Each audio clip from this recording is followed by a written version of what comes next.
You're still watching TVC Breakfast. We will now link up with Shomo Moimodu and Tijesu Adeoye in our Abuja studios for a conversation. Good morning. How is Abuja this morning? Yeah, good morning, Etoma, and good morning, Ibrahim. Good morning. Good morning, Tijesu. Good morning. Go ahead. As you know, Abuja is quite hot. Okay, let's go on here. Let's go on with what we have for you today. Now, thanks for joining us on this segment of the program from Abuja.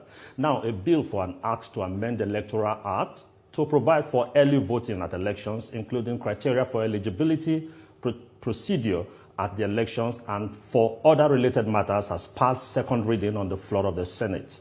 The bill, sponsored by Senator representing Katsina Central, Abdul'aziz Musa Yar'adua, seeks to address the disenfranchisement of eligible voters who, by the nature of their jobs, are constrained from exercising their civic duty of casting their ballots during general elections. Presenting his lead debate, Senator Yar'adua listed INEC officials, including ad hoc staff, the security personnel, journalists, observers, and others who work on election day to uphold the integrity of the process, but are effectively denied their right to vote because they are deployed to polling units far from where they registered. Citing the last general election, the lawmaker concluded that over 1 million ad hoc staff who were actively engaged in election activities were disenfranchised. These figures are really surprising, but to help us put all of this into perspective, we have the mover of the bill in the Senate live with us in the studio. Thank you for joining us on the program today, Senator Abdul'aziz Musa Yar'adua. It's good to have you in our studio this morning. Nice to have you. Thank you Good for morning. joining us. Good morning, Nigerians. Well, let's dissect your bill. You sponsored the bill titled the Electoral Act Amendment Early Voting Bill. This got an overwhelming support from your colleagues, but how far-reaching would this be in improving the declining voter turnout, which is currently at 27.1%? Thank you very much. Just like you did mention, this bill seeks to enfranchise essential workers on election day. And in fact, the figure is quite staggering. It's almost close to 2 million Nigerians are effectively denied the opportunity to vote. So with this bill, it will help in reducing the pressure on election day, especially for those that this particular group of people that are denied this opportunity. And it will also increase the voter turnout. If you look at the statistics from 2015, the voter turnout was about 47%. To 2023, we are getting about 27.1%. This is quite alarming, where you have over 83 million eligible voters, and you are having these figures. So I believe with this early voting, it will help in ensuring that the voter turnout becomes much more bigger than it is today. Okay. I think it's quite commendable because even I, as a journalist, I will benefit from this. Over the years I've covered the election, I've never been able to vote, so this is a good one. But beyond what this bill seeks to achieve, essential service workers will be able to vote, does this bill also considering the aspect of ensuring that it's not abused? The process is not abused, so that the sanctity of early voters, the ballots, are maintained. Does this bill also thinking about that? Yes, the bill also has taken into consideration this, considering the fact that INEC has been improving in terms of its operations, from card reader to beavers, and today we are looking towards electronic voting. So we believe INEC has the expertise, to ensure that they bring out a framework that will ensure that the process is not abused. So I think INEC has that expertise to do that. Okay. Now if I got you right, INEC has the expertise. But I think in the 2023 election, we came across a situation where I think it was explained that, there are certain provisions that didn't make the electronic transmission possible. Now, in this aspect, INEC has capacity to do this. Hope we won't get to that point, and INEC will say, because of certain provisions in the Constitution, we cannot practice that now, so we have to shelve it for a future date. I don't think so. I'm in touch with the chairman of INEC, and he has given his full support for this bill. And I believe they are already working on the framework, and we'll get to them to see how we can collaborate to ensure that during the public hearing, if there are amendments within the framework of the bill, INEC comes up with such arrangements. And just to buttress your point, we were in South Africa last year during the elections, and INEC was represented there. So definitely they have seen how early voting, because in South Africa, they do practice early voting. So INEC would have learned lessons, from South Africa in terms of how early voting takes place. And it will surprise you to know that in South Africa, not only the election workers vote, you have the aged people, pregnant women, people with disability. In fact, they even go to the homes of their citizens, those who do not want to go to they don't want to go to the polling unit on election day. They go to their homes, to give them ballot papers, together with with all the party officials, and they vote. In fact, we were in prison in South Africa. Even prisoners were allowed to vote. So we need to move forward. We call ourselves the giant of Africa. We should lead by example. Well, don't you think that this may be overwhelming for the Electoral Commission that still grapples with challenges like poor logistics, technical glitches, and even inadequate staff, and it will also cost more money to conduct this kind of election? Well, no matter the amount of money, you see, this is a constitutional requirement. Voting election is a constitutional requirement. Whatever amount of money required to ensure that that constitutional requirement is completed, the government has to provide such amount of money. So I don't think that is going to be a problem, because if the government does not provide the money, then there will be a constitutional crisis on that matter. So the issue of ad hoc staff, I think INEC has that expertise too. They've been using the members of the NYC, university lecturers, and so on and so forth. And so far, so good. All right, we'll take this quick commercial break. We'll still continue the conversation, but that will be shortly after this break. Life. Thank you for staying with us. If you're just joining us, you're still watching TVC Breakfast, and we're live from Abuja studio. We're still speaking with the Senator Abdul'aziz Musa Yar'adua, who is the mover of the motion to amend the Electoral Act to allow for early voting. Now, let's talk about improving election security, which is a significant factor that can make or mar elections. Why does it seem that security agencies have been unable to protect the ballot, and election offenders are hardly persecuted? Well, I think certain amendments are coming up in the Electoral Act. I'm a member of the Electoral Commission, the Committee on Electoral Matters in the National Assembly.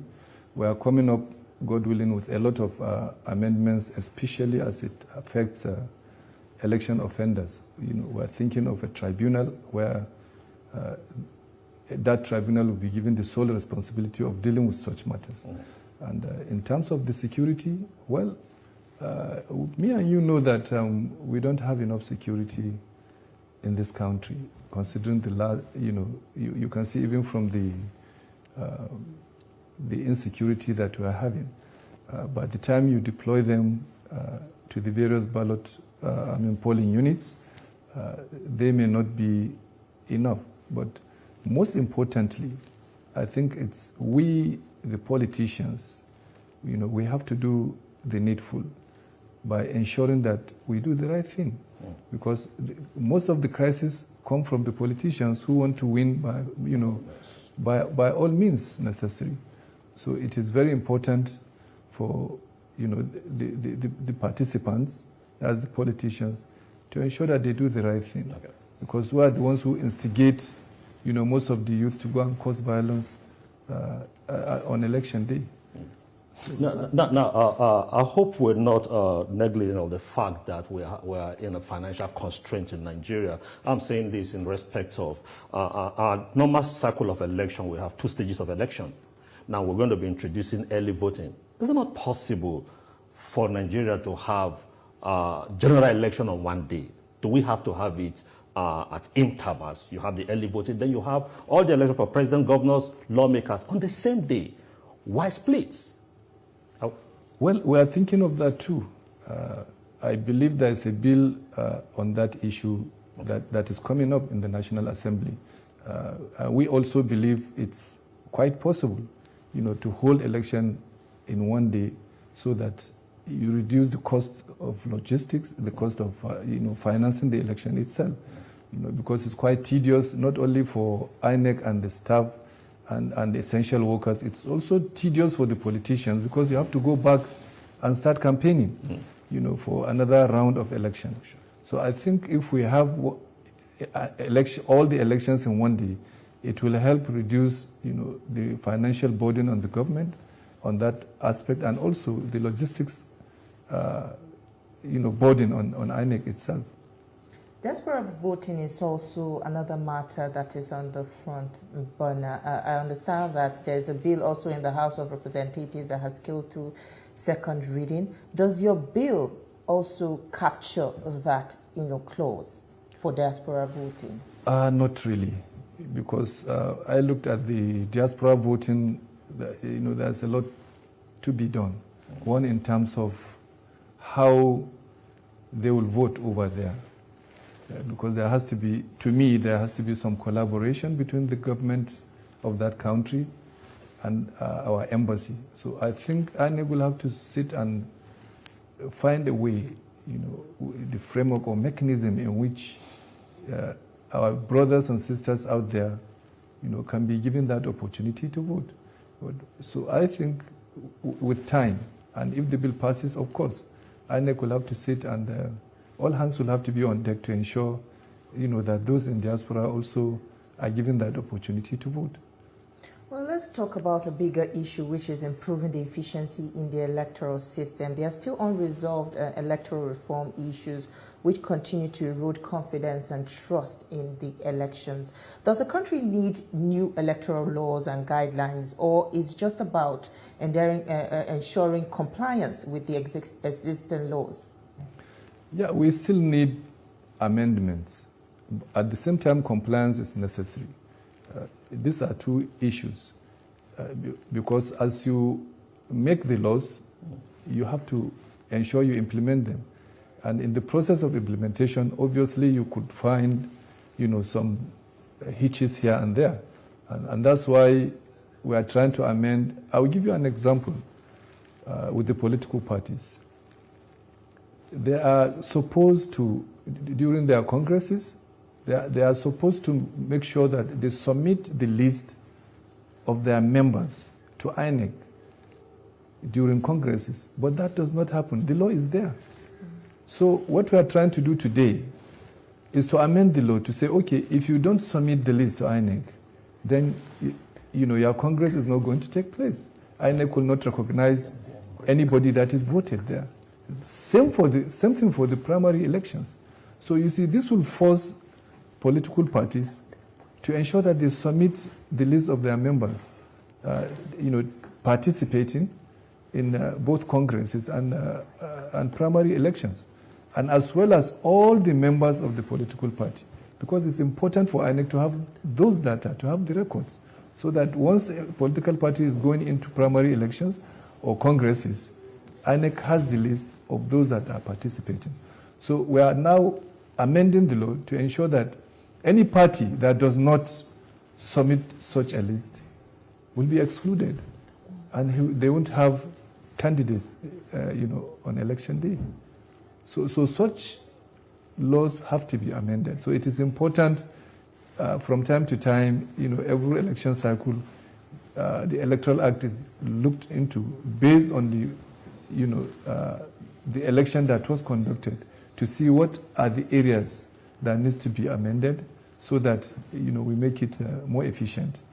Well, as interesting as this bill is, we saw during the debate that there was one dissenting voice in the chamber, and that is Senator Titus Zam. He was opposing it and saying, given it could be compromised. Do you also think that this is an issue that should be considered? Well, I think he did not understand initially what the bill was all about. He thought, he was thinking maybe those that are essential workers are not supposed to vote because he felt maybe there would be double, they are supposed to ensure the sanctity of the election. So they are supposed to be non-partisan, but that is not the case. The Constitution gives every Nigerian over the age of 18, the opportunity to cast his vote. So the fact that I'm an ad hoc worker does not mean I don't have somebody in mind to vote for. So he misunderstood the bill, and if you hear the debate, even the Senate President, the President of the Senate then, who presided, drew his attention to the fact that we are talking about those essential workers on election day. So he felt that, for example, INEC officials are not supposed to vote because they are not, that they should be impartial. But it is their constitutional right to vote. And impartial in the sense that how? If you go to the polling unit, there's no way any of the workers can influence, the results of the election because Nigerians are there to vote. So they also have their right to vote. I want us to dwell on this other aspect. In the last election, we're supposed to have this electronic transmission. Now, is that aspect being dealt with now? That we're going to, I know after, during the election, results are uploaded, and also when it now comes to the aspect of the counting, sorting and the counting of the votes, does the present law, do you need an amendment to accommodate that aspect so that we don't just depend on manual? We don't resort back to manual, having done electronic transmission, then we just have that also, the online vetting of the votes. Yes, we are working on that, on the electronic voting. But we cannot also discount, the manual, because if anything goes wrong, considering the situation in Nigeria today, for example, if you don't have light, how do you transmit the results? So you have to rely on the manual. So the manual will still be important, but what we hope to do is to ensure that the electronic voting takes place. So we are working on that. Okay. You also mentioned that you were in South Africa to monitor their last election. What are the important innovations besides early voting that you feel is worth considering in our own elections? Yes, I think one of the innovations I think is worth considering is the fact that INEC will have to be more transparent, because what I saw there, the platform and software used by the electoral body in South Africa, they call upon political parties to come and inspect the software itself, the algorithm used in the software. So they call their computer experts to check, and that gives confidence and transparency to the system. So I think it's important for INEC to look into that, so that whatever platform they are using, let the political parties have the confidence by sending their own computer experts to check. Of course, thereafter, the algorithm can always be changed to ensure that, hacking does not take place. But that is one innovation that I saw, and I think is very important, because it will give more confidence, to political parties and to Nigerians as well. Okay, let me just a bit go away from this amendment and order. You're a politician also. Ahead of the 2027 election, there's been a lot of alignment and realignment of political forces. Now, what are your thoughts on these movements up and down? And also, Nigerians will say that political parties seem not to have ideology. Everybody move from party A to party B and all that. Well, yes, I'm a politician, but I think I would say it's not time for that. But, you know, in politics, everybody, you know, looks at what his interest is, and he pursues that interest. But as for me, we have work to do to ensure that we do what we are voted for, and when the time comes for politics, we put up, you know, a scoreboard for the voters to look at. I'll bring you back to the bill. Do you expect that if this bill is passed, it will immediately become law? That is, it will get presidential assent? By the grace of God, I believe the president will assent to the bill if it gets to him, because he's a believer of democracy, and I know he's working hard to ensure that you know, our election, you know, becomes more transparent, and so Nigerians have confidence in democracy as a whole. So I believe the president will assent to the bill. And just like my colleague said, ahead of the 2027 general elections, you are the chairman of the Senate committee, of the Committee of Northern Governors, Northern Senators Forum yes. in the National Assembly. There seems to be a bit of, you know, whispers here and there about, you know, the North's feel to the present administration. Can you give us an insight into that? What is the pulse of the North? Well, mostly, I wouldn't say there's a pulse, but what I think is the policies of the government, some of the policies that have been taken have caused some hardship, I would say. And of course, the government is doing something, you know, to ensure that, you know, such hardship, you know, is dealt with completely. It is normal in democracy. This is the first government that has taken very tough decisions, which were not taken before. And every government that comes, you know, they shy away from, you know, the challenges that, you know, the nation is facing. So Nigerians, for the first time, you know, are seeing a president who has taken very tough decisions, you know, to ensure that future generations do not suffer. So what I will say here is, you know, to call on Nigerians and to plead with them, you know, to give this president the opportunity to bring Nigeria back on track, and that is what he's doing. So it is important, because we that are doing whatever we are doing today to ensure Nigeria moves forward, we have to sacrifice, and that is the most important thing for Nigerians to do, so that our future generations will have a place. See what is happening in the world today. All countries are trying to lock up their borders, you know, in respect of immigration. And you see the president of the United States today even stopping certain, you know, foreign aids coming to Africa and other countries. So we have to look inward. We have to ensure we do, you know, things that will bring Nigeria back on track. And remember, African countries are looking up to Nigeria for leadership. And that is why this president is working 24/7, you know, to ensure that Nigeria gets back on track. So I would just plead with Nigerians to give the president an opportunity. These are hard decisions, and they have to be taken, and he has taken them. And you can see the results today. You know, the Naira is going down, the exchange rate. You can see the result in terms of even food prices. They are coming down. You know, so these policies are, you know, leaders are meant to take hard decisions. And this is what Mr. President is doing, and I think we should commend him for that. Okay.